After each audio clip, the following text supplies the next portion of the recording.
In this video, we are going to talk about the ketogenic diet. Most people actually get this wrong. Also, we will be talking about if there are any benefits of a keto diet. Is it superior or inferior to other forms of diet and more. As a disclaimer, I am not on a ketogenic diet, and because we are going to talk about certain benefits the diet has on some diseases, does not mean I am recommending it. You should consult your doctor before starting any completely new diet. But you can talk to your doctor about these research findings and implement them accordingly. Let's start.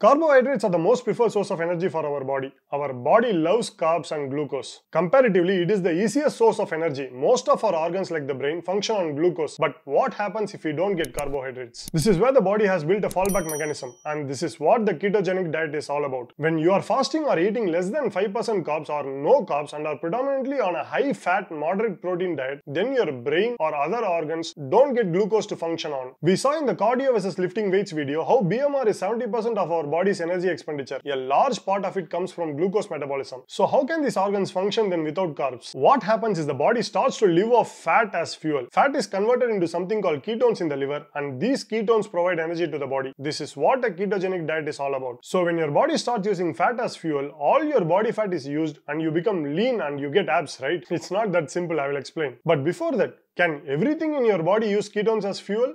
No, your red blood cells and central nervous system cannot use ketones as fuel. They definitely need glucose. Basically, your body needs around 100 grams of glucose to function even if you are on a ketogenic diet. The thing is, you don't need to consume carbs to produce this glucose. Your body produces glucose from different substrates like proteins, triglycerides, etc. through a process called gluconeogenesis, around 120 grams. So technically, you can live without carbs and a ketogenic diet is absolutely fine. So if someone says a ketogenic diet is impossible, then they are wrong. But here's the thing, most people are not doing a ketogenic diet at all. It is a 70% plus fat based diet. If you are eating a high protein, high fat diet, then you are on a low carb diet and not a keto diet. It is a very important distinction because if you are not technically on the keto diet, then you don't get all the benefits of keto. So does a keto diet have any special benefits? Yes. 1. A stable blood glucose level. When you eat carbs, your blood glucose level fluctuates, leading to different levels of insulin being produced. So when you are not eating carbs, your blood glucose level is super stable. This is why keto has shown very good anecdotal benefits in people with diabetes. 2. Your body uses fat as fuel. We are all overeating all the time. Only when we consciously try to diet, we are in a calorie deficit. Otherwise, we are always in a surplus. What happens then is our body mostly uses glucose as fuel and the fat from our diet is just stored predominantly. This is not optimal, but when you are on a keto diet, your body has to use fat as fuel. No choice. 3. Satiety. You don't feel full for a long time when you eat a lot of sugary carbs, but when you are eating more fat and moderate protein, you feel satiating. Also, blood glucose fluctuations can cause hunger and cravings. Just now we saw ketogenic diet helps you keep your blood glucose stable, so it is easier to manage hunger and cravings. 4.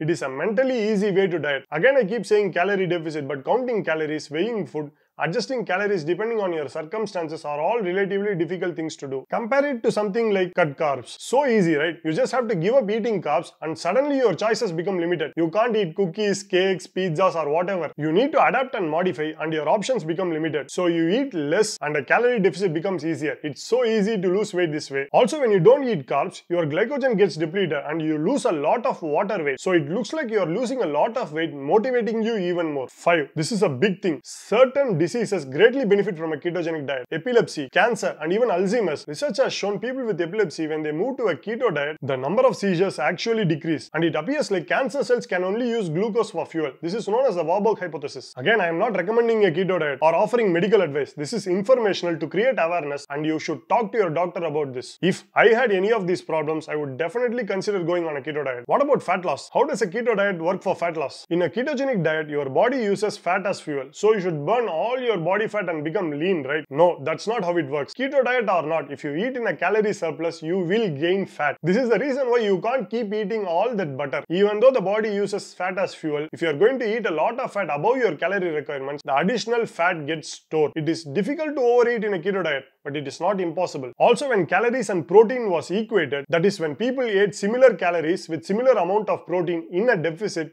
then many researchers have clearly shown that there is no additional fat loss in keto. So if you just want to lose fat and become lean, then keto is not your only choice. You can eat anything and stay in a calorie deficit and you will get to your goals. Also, it's not like there are only benefits of keto. There are also significant disadvantages. If you fall under any of these categories, then probably you shouldn't do keto. 1. If you are into any high intensity sport, keto is not optimal. When it comes to anaerobic metabolism or high intensity activity, ketones are not the most optimal source of fuel. You are better off with carbohydrates. Next, sustainability. Some people are dogmatic. If something works for them and helps them get results, then they try to force their opinion on others. But we are all different. Not everything works for everyone. Someone can stay in a keto diet lifelong, but is that you? If you don't think you can stay on a keto diet forever, then it's better not to do it, because you might lose weight temporarily, but when you stop, you are very likely to gain all the weight back. So when it comes to fat loss, my recommendation would be to choose the most sustainable way to do it. 3. This is very important. When your cholesterol is whacked, it's better not to go on a keto diet. Contemporary researchers and experts are seeing a number of cases where a keto diet is impacting the cholesterol levels of people, as it is a very high lipid based diet. Also, there are other issues like constipation, mental health struggles of a completely new diet, etc. when you move to keto. So the bottom line is, if you like keto, do it, but after consulting with your doctor. Otherwise, you don't have to. Thanks.